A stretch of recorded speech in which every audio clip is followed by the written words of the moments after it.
Imagínese por un momento, no una postal, no un cliché turístico, sino una realidad palpable, densa y cargada de historia. Cierre los ojos y sienta el aire del Caribe, un aire que es a la vez una caricia cálida y un abrazo húmedo y pesado, cargado del olor a salitre, a gasolina mal quemada y a una dulzura indefinible que emana de las flores y de la fruta madura. Oiga el estruendo de un motor V8, un Chevrolet Bel Air del año 57, de un color turquesa que alguna vez fue vibrante y que ahora está desvaído por el sol implacable del trópico, remendado una y mil veces con el ingenio que nace de la necesidad y la desesperación, rugiendo por el malecón de La Habana. Sus aletas cromadas, que en su día fueron el símbolo del optimismo desbordante y la opulencia de la América de Eisenhower, son ahora reliquias de un tiempo congelado, espectros de una era perdida que se niegan obstinadamente a morir, mantenidos en vida por mecánicos que son más bien cirujanos de lo imposible. Levante la vista hacia los edificios monumentales que flanquean el paseo marítimo. Palacios coloniales de una belleza aristocrática y decadente, con sus intrincados balcones de hierro forjado que parecen encajes negros sobre las fachadas de estuco, pero carcomidos, devorados por décadas de abandono, como nobles ancianas heridas por la sal, la humedad y una desidia que duele en el alma. Observan, con sus ventanas vacías como cuencas oculares, el paso de una vida que se mueve a un ritmo sincopado, una cadencia propia, ajena por completo al frenesí neurótico del siglo XXI. Esta, sin duda, es la imagen icónica de Cuba, la estampa de la resistencia numantina, el símbolo universal de un socialismo que, contra todo pronóstico y desafiando todas las leyes de la geopolítica, sobrevivió al colapso de su universo. Pero, ¿y si le dijera que esta imagen, la de una nación heroica pero empobrecida por un embargo implacable y ciertamente cruel, es solo una cara del poliedro, una verdad cuidadosamente seleccionada, una narrativa construida con la maestría de un propagandista genial? ¿Y si le revelara que detrás de esa fachada de escasez digna y sacrificio revolucionario se esconde el misterio de una de las fortunas más colosales, opacas y enigmáticas del siglo XX? Una fortuna que no nació en los campos de caña de la isla, ni en sus minas de níquel. Una fortuna que llegó en las bodegas de miles de barcos mercantes que cruzaron el océano Atlántico desde el otro lado del mundo. Un torrente incesante de oro, de petróleo, de armamento de última generación, de maquinaria pesada, de trigo siberiano y, sobre todo, de rublos contantes y sonantes. Un verdadero río de dinero que durante 30 años fluyó sin cesar, desde los fríos y grises puertos de Leningrado y Odessa hasta las cálidas y acogedoras aguas de La Habana y Cienfuegos. Estamos hablando de una cantidad de dinero tan vasta, tan astronómica, que desafía la comprensión humana. Las estimaciones más conservadoras, las más cautelosas, hablan de más de 100.000 millones de dólares de la época. Una cifra que hoy, ajustada a la inflación, superaría con creces el billón de dólares. Pero muchos analistas serios, economistas e historiadores que han estudiado los flujos comerciales y los subsidios, elevan la cifra a 300.000 millones o incluso más, para ponerlo en una perspectiva que podamos asimilar. Fue una suma que empequeñece, que ridiculiza al famoso Plan Marshall con el que Estados Unidos reconstruyó toda la devastada Europa occidental tras la Segunda Guerra Mundial. Y entonces, un fatídico día de diciembre de 1991, el gigante soviético, el benefactor aparentemente eterno, el Papá Noel comunista, se derrumbó sobre sus propios cimientos de acero oxidado y burocracia esclerotizada. El grifo se cerró, de un día para otro, sin previo aviso. Y la pregunta prohibida que durante años solo se susurró en los callejones oscuros y sin luz de Centro Habana y se gritó en los círculos de poder de Miami, resuena hoy con una fuerza ensordecedora. ¿Qué pasó con todo ese dinero? ¿A dónde fue a parar el oro de Moscú? Para el mundo, para la izquierda romántica y para los libros de historia oficiales, Fidel Castro fue el David barbudo que desafió al Goliat imperialista. El líder que alfabetizó a su pueblo y resistió heroicamente a 90 millas de la mayor superpotencia de la historia. Pero esa es solo la mitad de la historia. La versión oficial, la que se cuenta para consumo externo. Quédese conmigo para desentrañar el secreto financiero mejor guardado de la Revolución cubana. Una trama de poder absoluto, espionaje internacional y traición ideológica que involucra cuentas bancarias numeradas en Suiza. Una red de empresas fantasma controladas por la cúpula militar y un tesoro desaparecido que podría haber cambiado para siempre el destino de toda una nación. Esta es la historia de la fortuna secreta que la URSS envió para salvar la revolución y del increíble misterio de su paradero final. Para comprender la magnitud de este escándalo financiero, de esta monumental transferencia de riqueza, debemos rebobinar la cinta de la historia y viajar en el tiempo, regresar a los albores febriles y esperanzados de la Revolución cubana. Es el primer día de enero de 1959. Un tirano llamado Fulgencio Batista, un sargento taquígrafo que a base de golpes de Estado y alianzas corruptas se había convertido en un dictador brutal, cuya voracidad y crueldad habían alcanzado cotas legendarias. Huye de Cuba en un avión cargado hasta los topes de lingotes de oro, fajos de dólares y obras de arte robadas de los museos nacionales. Días después, una columna de rebeldes barbudos, jóvenes y vestidos con un raído uniforme verde olivo, liderados por un carismático y magnético abogado de 32 años llamado Fidel Castro Ruz. Desciende de las montañas de la Sierra Maestra y entra triunfalmente en La Habana. La ciudad es un carnaval. El pueblo, harto de la humillación y la corrupción, se echa a las calles en una explosión de júbilo catártico. Para millones de cubanos, y para gran parte del mundo que observaba con una mezcla de fascinación y temor, era un momento de esperanza pura. La promesa de un nuevo amanecer. Castro, con su oratoria hipnótica que podía durar horas y su innegable aura mesiánica, prometía el fin de una era de humillación nacional. Prometía justicia social para los campesinos sin tierra, que vivían en condiciones de semiesclavitud, soberanía nacional frente a la injerencia constante de Estados Unidos, y el fin de la corrupción endémica que había convertido a la isla en el casino, el paraíso fiscal y el burdel privado de la mafia estadounidense de Meyer Lansky y de las grandes corporaciones norteamericanas.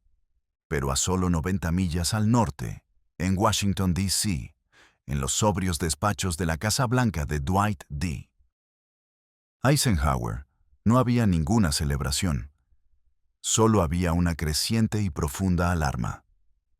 Para la élite política y económica estadounidense, Cuba no era un país soberano. Era su patio trasero, una posesión estratégica y económica desde la enmienda Platt de 1901. La idea de una revolución social auténtica, con un líder impredecible, radical y con una retórica antiimperialista tan inflamada, a las puertas mismas de Florida, era, sencillamente, una herejía geopolítica inaceptable, un desafío intolerable a la doctrina Monroe. Las primeras medidas del nuevo gobierno revolucionario confirmaron los peores temores de Washington.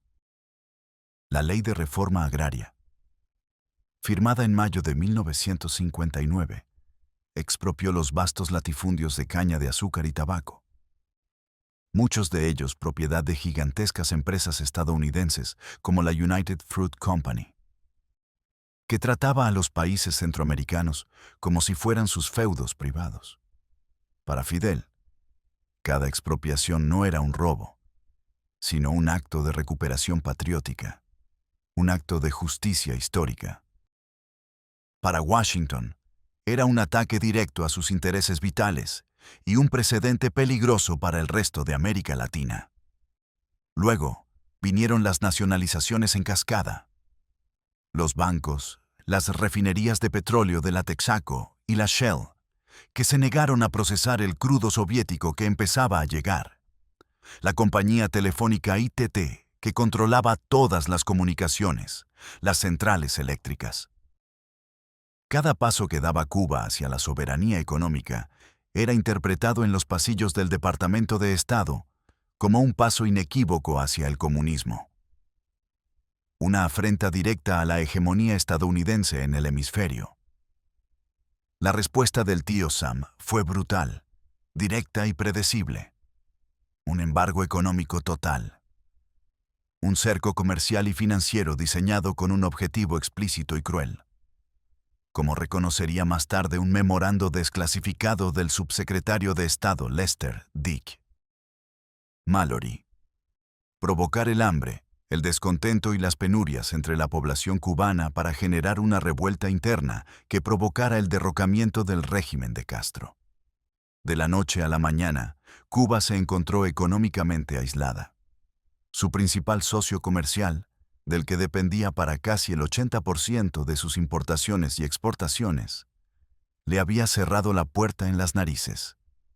Sin acceso a piezas de repuesto para su industria, a maquinaria para sus campos, a medicinas para sus hospitales. Parecía el fin. La revolución, apenas nacida, estaba condenada a morir de inanición. Y es, en este momento de desesperación absoluta, acorralado y sin opciones, cuando Fidel Castro, el estratega consumado, el jugador de ajedrez político, gira su mirada 10.000 kilómetros hacia el este, hacia el único poder en la Tierra capaz de desafiar a Estados Unidos. La Unión de Repúblicas Socialistas Soviéticas. En Moscú, en las sombrías y opulentas estancias del Kremlin, el líder soviético Nikita Khrushchev, un hombre de origen campesino, astuto y temperamental, no podía dar crédito a su suerte. La geopolítica de la Guerra Fría era un implacable tablero de ajedrez global, una lucha de suma cero por la influencia mundial. Y de repente, un peón inesperado, casi milagroso, había aparecido en la casilla más estratégica posible, a las puertas mismas de su archienemigo. Tener un aliado, una base de operaciones, un bastión ideológico en pleno Caribe, era un sueño estratégico que ni el más optimista de los planificadores del Politburó se habría atrevido a imaginar. Era la oportunidad de oro para devolverle a Estados Unidos la presión asfixiante que la OTAN y sus bases de misiles en Turquía e Italia ejercían sobre las fronteras de la URSS. El primer acercamiento, encarnado en la visita del viceprimer ministro Anastas Mikoyan a La Habana en febrero de 1960, fue cauto pero inmensamente pragmático. La conversación fue simple y directa. Cuba necesitaba desesperadamente petróleo para que su economía no se paralizara, y la Unión Soviética tenía excedentes de crudo. La Unión Soviética necesitaba azúcar para satisfacer la demanda de su población y su industria. Y Cuba era el mayor y más eficiente productor del mundo. El trato se cerró. Azúcar por petróleo. Pero esto fue solo el aperitivo. Lo que comenzó como un simple acuerdo comercial de trueque se transformó. Con la velocidad del vértigo tras el fracaso estrepitoso de la invasión de Bahía de Cochinos, apadrinada por la CIA en abril de 1961, y la posterior y aterradora crisis de los misiles de octubre de 1962, que puso al mundo al borde del holocausto nuclear, en una alianza total. Una relación de dependencia absoluta que definiría a Cuba durante las siguientes 3 décadas. La ayuda soviética comenzó a fluir a raudales. No era un goteo. Era un tsunami económico.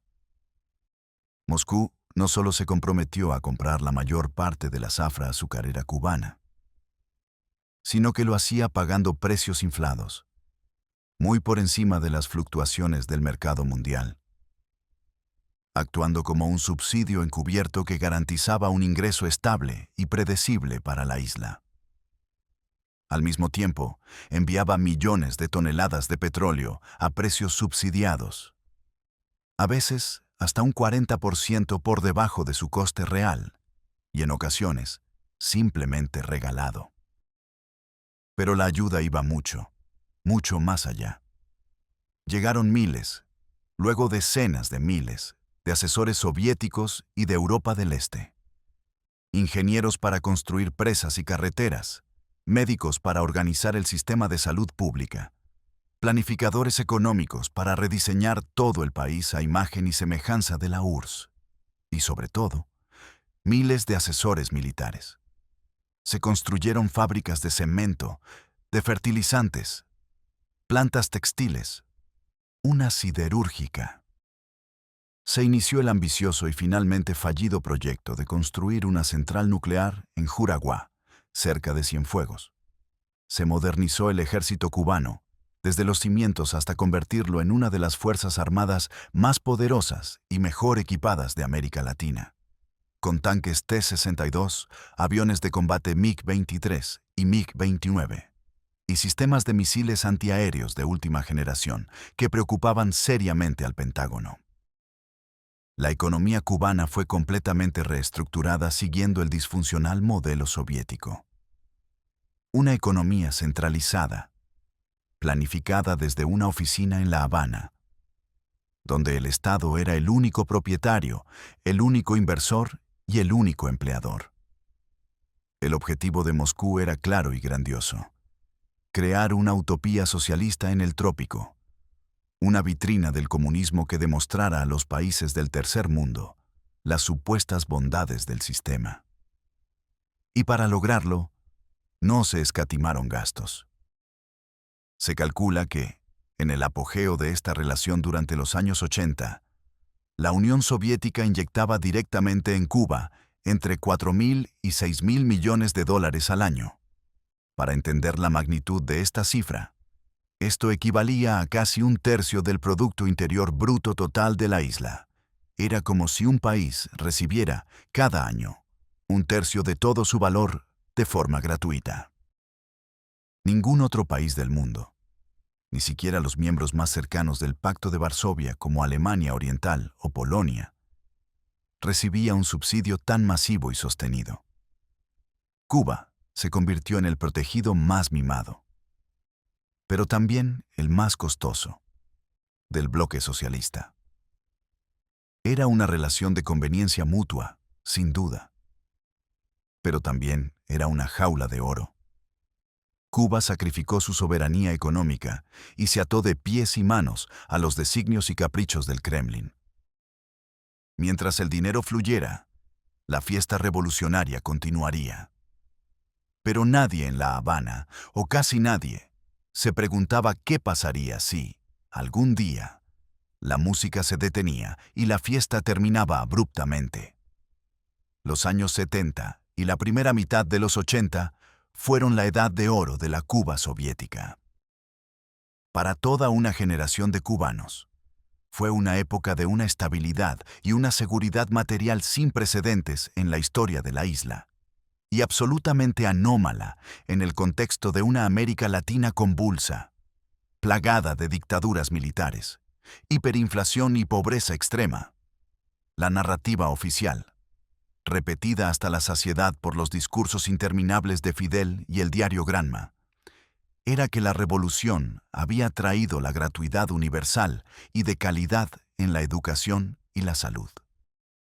Estos dos logros, innegables en su alcance inicial, se convirtieron en los pilares de la propaganda del régimen y eran, en gran medida, una realidad tangible, financiada casi en su totalidad por los rublos de Moscú. El Estado garantizaba un empleo a todo el mundo, aunque fuera manifiestamente improductivo y estuviera mal pagado. La libreta de abastecimiento, la cartilla de racionamiento, aseguraba una canasta básica de alimentos a precios simbólicos, casi regalados. El pan, el arroz, los frijoles, el aceite, el azúcar y hasta un poco de carne, pollo o pescado llegaban a cada hogar con la regularidad de un reloj suizo. En un continente plagado de dictaduras sangrientas, apoyadas por Washington como las de Pinochet en Chile o Videla en Argentina, de pobreza extrema en las favelas de Río y las villas miseria de Buenos Aires, y de tasas de analfabetismo vergonzosas, la Cuba de Fidel Castro se presentaba ante el mundo como un oasis de dignidad y justicia social. Se erradicó el analfabetismo en una campaña masiva y épica que asombró a la UNESCO. Se graduaron miles de médicos y maestros que no solo atendían a la población cubana, sino que eran enviados en misiones internacionalistas por toda África, Asia y América Latina, convirtiéndose en un poderoso instrumento de soft power y de influencia diplomática. La isla vibraba con una sensación de propósito, de estar participando en una gesta histórica. Sin embargo, bajo esta superficie de prosperidad subsidiada, el sistema cubano adolecía de los mismos males congénitos que carcomían a la propia Unión Soviética y a todo el bloque del Este. La economía planificada era un monstruo burocrático, paquidérmico, increíblemente ineficiente y, en última instancia, profundamente corrupto. La falta de incentivos individuales, de competencia y de propiedad privada ahogaba la productividad y la innovación. Los campos de caña de azúcar, que debían ser el motor del país, dependían de zafras épicas y movilizaciones masivas de trabajo voluntario, que a menudo resultaban en cosechas mediocres y costes de producción desorbitados. La obsesión personal de Castro por una zafra récord, la famosa zafra de los 10 millones de toneladas en 1970, fue un fracaso estrepitoso que, aunque se acercó a la cifra, desarticuló por completo el resto de la economía durante más de un año. Las fábricas, equipadas con tecnología soviética, checoslovaca o alemana oriental, a menudo obsoleta y de mala calidad, producían bienes que nadie quería comprar y que se acumulaban en los almacenes. La dependencia del bloque soviético era total, absoluta, asfixiante. Cerca del 85% del comercio exterior de Cuba se realizaba con los países del Comecon, el mercado común socialista. Cualquier pieza de repuesto para un autobús húngaro Icarus, cualquier tornillo para una máquina alemana oriental, cualquier medicamento búlgaro, tenía que venir del otro lado del Atlántico, en un sistema logístico de pesadilla. Cuba era, en esencia, un paciente en soporte vital, y el enchufe que lo mantenía con vida estaba en Moscú. Pero la fiesta no podía durar para siempre. A miles de kilómetros de distancia, en Moscú, el sistema soviético, ese gigante con pies de barro, se agrietaba de forma irreparable. La desastrosa y sangrante guerra de Afganistán, una carrera armamentística insostenible contra la administración de Ronald Reagan, y una economía esclerotizada, corrupta e incapaz de satisfacer las necesidades más básicas de su población, estaban llevando al imperio al borde del colapso. En 1985, un hombre relativamente joven y dinámico llegó al poder en el Kremlin y lo cambió todo. Mikhail Gorbachev. Con sus políticas revolucionarias de glasnost, apertura, transparencia, y perestroika, reestructuración económica, Gorbachev intentó reformar un sistema que se moría. Comprendió, con una lucidez que alarmó a los dogmáticos de la vieja guardia, que la URSS ya no podía permitirse el lujo de mantener un costoso imperio global a base de subsidios millonarios. Y el subsidio más caro, el agujero negro más grande en las finanzas del Kremlin, era, con diferencia, Cuba. Para Fidel Castro, Gorbachov no era un reformador, era un traidor, un hereje que estaba desmantelando, pieza a pieza, los pilares sagrados del marxismo-leninismo. Castro observó con horror y un desprecio apenas disimulado cómo Gorbachov hablaba de pluralismo político, de economía de mercado, de reducir las tensiones con Estados Unidos. Desde La Habana, Castro se erigió en el último defensor de la ortodoxia comunista, el guardián de las esencias. Criticaba abierta y veladamente las reformas soviéticas en sus discursos, lanzando el lema «Socialismo o muerte» como un desafío directo a las tendencias reformistas. La tensión entre los dos líderes era palpable. En sus reuniones, chocaban dos visiones del mundo irreconciliables. Gorbachov, el pragmático que intentaba salvar a su país del abismo.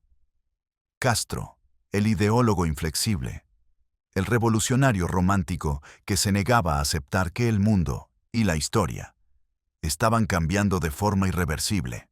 La prensa cubana llegó al extremo de prohibir la circulación de publicaciones soviéticas como Sputnik y Novedades de Moscú, consideradas portadoras del virus revisionista de la perestroika. Cuba se aislaba, no solo de Occidente, sino también, paradójicamente, de su propio benefactor. Y entonces, llegó el cataclismo. En noviembre de 1989, cayó el muro de Berlín. En los meses siguientes, uno a uno, los regímenes comunistas de Europa del Este se desmoronaron como un castillo de naipes. En diciembre de 1991, la propia Unión Soviética, la superpotencia que había rivalizado con Estados Unidos durante medio siglo, se disolvió y la bandera roja con la hoz y el martillo fue arriada del Kremlin por última vez. Para Cuba, fue el equivalente a un apocalipsis económico, un evento de extinción masiva. El grifo del que había manado un océano de dinero durante 30 años se cerró de golpe, de un día para otro, sin previo aviso. Los barcos soviéticos, que eran el cordón umbilical que unía la isla con el mundo, simplemente dejaron de llegar a los puertos cubanos. El petróleo desapareció. Los alimentos se esfumaron de los mercados. La isla se sumió, literalmente, en la oscuridad y el silencio. El gobierno cubano, en un alarde de eufemismo orwelliano, bautizó a esta era de colapso y miseria con el nombre de período especial en tiempos de paz. Pero de especial tenía poco, y de paz, menos. Fue una época de hambre, desesperación y sacrificio extremo que marcó a fuego a una generación entera. El Producto Interior Bruto de Cuba se desplomó más de un 35% en apenas 3 años, una caída superior a la de Estados Unidos durante la Gran Depresión. La falta de combustible paralizó el país. Los coches se convirtieron en estatuas de metal oxidado. El transporte público colapsó, dando lugar a los infames camellos, unos monstruosos camiones autobús tirados por un tractor, donde la gente se hacinaba en condiciones infrahumanas. Los apagones eléctricos, que duraban de 12 a 18 horas diarias, se convirtieron en la norma, sumiendo a las ciudades en un silencio y una oscuridad fantasmagóricos, solo rotos por el zumbido de los generadores de los hoteles para turistas. La gente cocinaba con leña en los balcones de los edificios de La Habana. La comida se convirtió en una obsesión nacional. Desaparecieron la carne, la leche, los huevos, el jabón, el papel higiénico. El cubano de a pie tuvo que aprender a resolver y a inventar para sobrevivir. Surgieron recetas surrealistas y trágicas, como los bistecs de frazada de piso. hechos con la tela de una mopa hervida y rebozada, la carne de cáscara de plátano o el café de chícharos. La desnutrición se extendió, provocando una epidemia de neuropatía óptica, una enfermedad que causa ceguera progresiva por la falta de vitaminas del complejo B. Fue una verdadera catástrofe humanitaria. Y en medio de este panorama de miseria y supervivencia diaria, la pregunta inevitable comenzó a susurrarse. Primero con miedo, luego con rabia, en las colas del pan, en las casas a oscuras, en las conversaciones clandestinas. ¿Cómo es posible? Después de 30 años recibiendo una ayuda económica sin parangón en la historia moderna, no quedaba absolutamente nada. Se había esfumado todo el dinero, como por arte de magia. No existía un fondo de reserva, un plan de contingencia, un ahorro estratégico para el día en que los soviéticos, inevitablemente, faltaran. La narrativa oficial del régimen era simple, contundente y se repetía como un mantra. Todo el dinero soviético se había invertido hasta el último centavo en el pueblo. En la educación gratuita, en la salud pública, en la defensa de la patria contra el imperialismo yanqui. La culpa de la crisis era exclusivamente del brutal y genocida bloqueo americano y de la traición de Gorbachov y los reformistas de Moscú. Pero esta versión, para muchos dentro y fuera de Cuba, simplemente no cuadraba. Era lógicamente imposible que una inyección de capital tan gigantesca y sostenida durante 3 décadas no hubiera dejado un remanente, un tesoro escondido en algún lugar. Fue entonces cuando comenzó a tomar forma la leyenda del otro oro de Moscú. No el que se envió a la URSS durante la Guerra Civil Española, sino el que fluyó en dirección contraria. La teoría de que Fidel Castro, un hombre que nunca se caracterizó por la ingenuidad, previendo con años de antelación el colapso soviético, había orquestado en secreto una de las operaciones de desvío de fondos más audaces y masivas de la historia. Aquí es donde abandonamos la historia oficial y entramos en el terreno de las sombras, en un laberinto de secretos de Estado, testimonios de desertores de alto rango y finanzas opacas. La versión oficial se enfrenta a una contranarrativa mucho más oscura y compleja, una que pinta a Fidel Castro no como un simple ideólogo dogmático, sino como un estratega maquiavélico, increíblemente astuto y pragmático, cuyo único y verdadero objetivo fue siempre la supervivencia de su poder personal y el de su revolución, a cualquier precio. Según esta teoría, Castro nunca confió plenamente en los soviéticos. Los veía como burócratas torpes, oportunistas y, en última instancia, poco fiables, especialmente tras la crisis de los misiles, cuando sintió que Khrushchev lo había traicionado negociando a sus espaldas. Desde muy temprano, quizás ya en los años 70, habría comenzado a construir una estructura económica paralela, un Estado dentro del Estado, completamente fuera del control de los ministerios, del Banco Nacional y del presupuesto oficial de la nación. Este aparato clandestino estaba diseñado con un único propósito: captar divisas fuertes, dólares, marcos alemanes, francos suizos, y acumularlas en un fondo secreto controlado exclusivamente por él. ¿Cómo funcionaba esta maquinaria financiera sumergida? El cerebro de la operación era el llamado Departamento MC, moneda convertible, del Comité Central del Partido Comunista, un organismo envuelto en el secretismo más absoluto.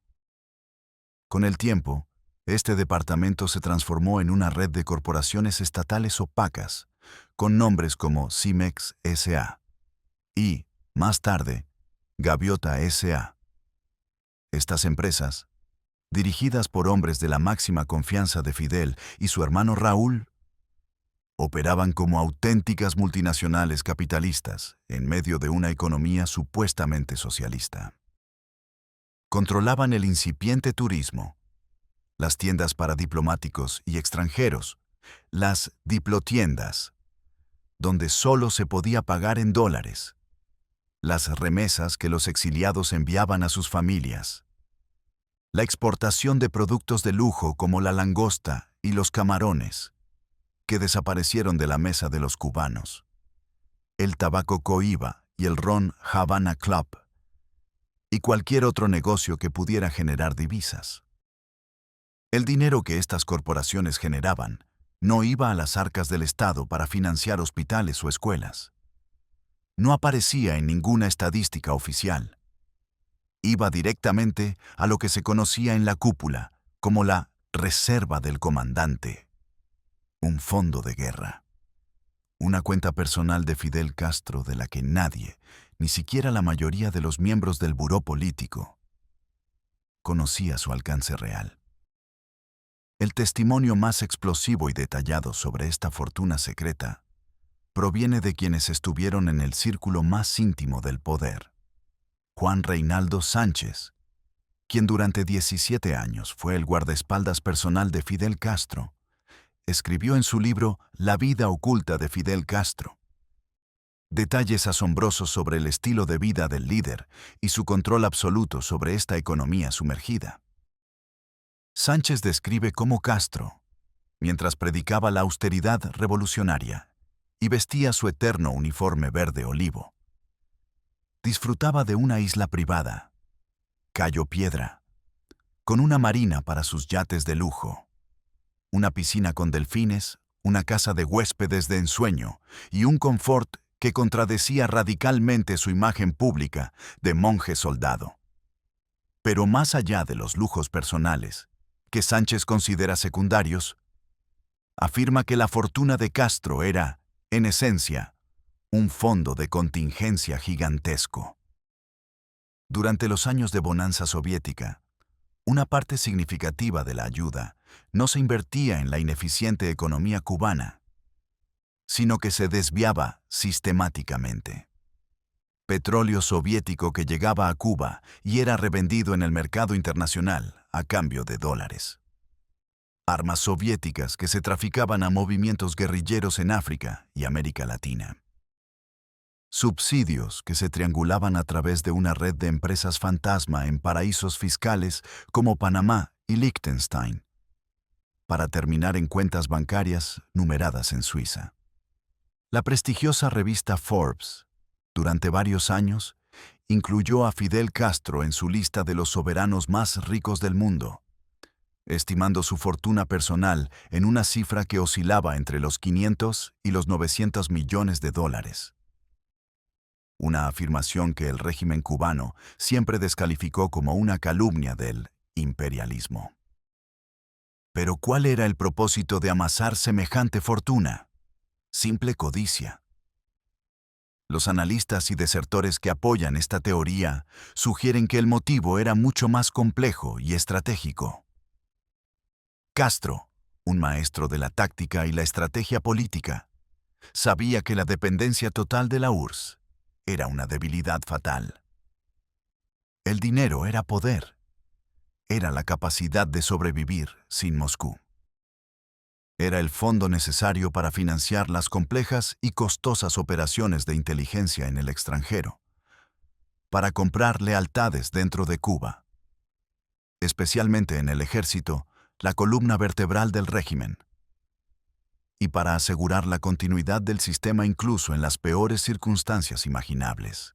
Era, en esencia, el seguro de vida de la revolución, y por ende, de su propio poder.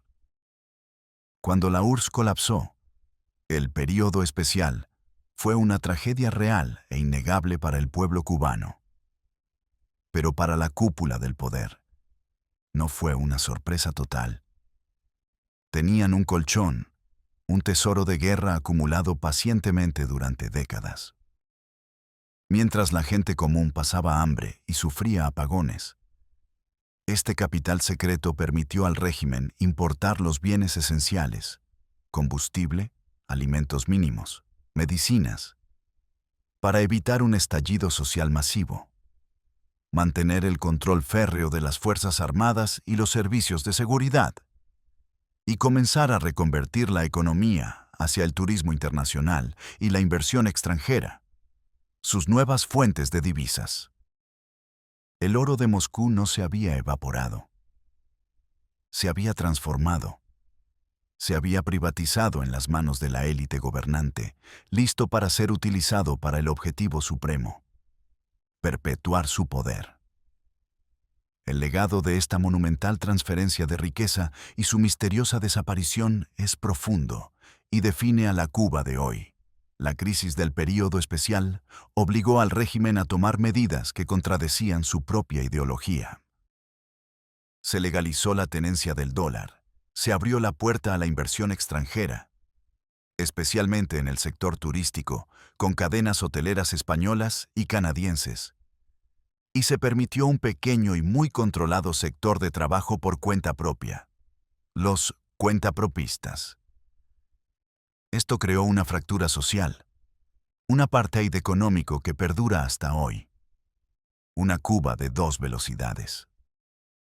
Por un lado, aquellos con acceso a divisas, trabajadores del turismo, artistas, deportistas, gente que recibe remesas del extranjero, que pueden comprar en tiendas bien surtidas.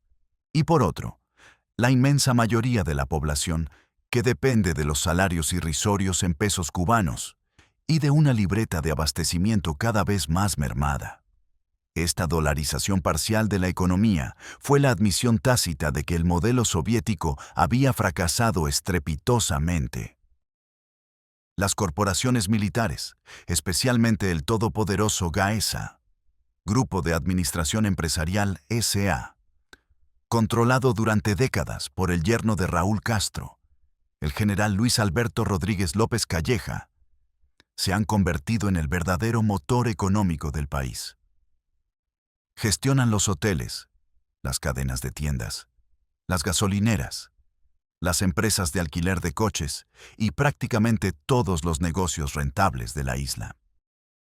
Son la encarnación moderna y sofisticada de esa economía paralela que nació para gestionar y ocultar el oro de Moscú. Para muchos críticos, la revolución no fue traicionada por el colapso soviético, sino por sus propios líderes, que transformaron un proyecto que nació con ideales de justicia social en un feudo familiar, un capitalismo de Estado controlado por una élite militar y burocrática que se enriqueció mientras el pueblo sufría las consecuencias del desastre.